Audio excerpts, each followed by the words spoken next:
I try and engage members with what's happening in the wider union by bringing in resources, sending them to local CPD or conferences, like Young Teachers Conference is really important for engaging a lot of our younger members.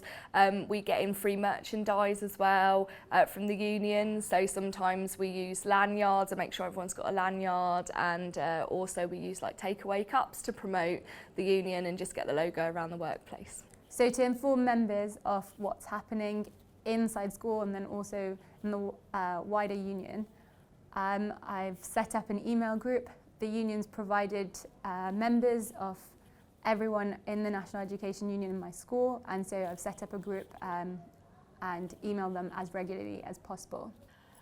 Organisation is a really important part of the union in terms of we have to know where our members are so that we can help them most effectively.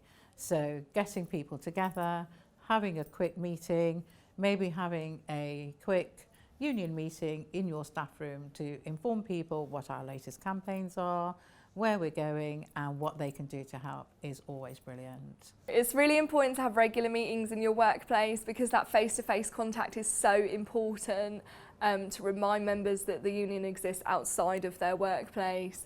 We encourage members to meetings by trying to sort of have little refreshments like tea, coffee, bit of free cake, encourage them to bring their lunch and have meetings at lunchtime so they know that there's a start and an end point to the meeting. So the best way to attract members to your meetings is share an agenda, have points that you're going to talk about and share that, because if people are interested they're more likely to come along if they know what's going to be spoken about. Another way to get people to come is quite often if you hold a meeting over a lunchtime, offer to provide lunch, say that there'll be a sandwich and a packet of crisps or even just coffee and cake.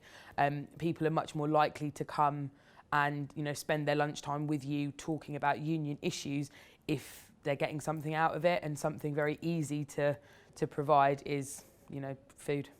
The main way that I communicate with members in my workplace is through email. So we send out bulk email systems to get them to meetings. But the best way to communicate with members in your workplace is face-to-face conversations. So they can be in the corridor, in the staff room at lunchtime, or having regular meetings with members. So to communicate with members, I think email is great.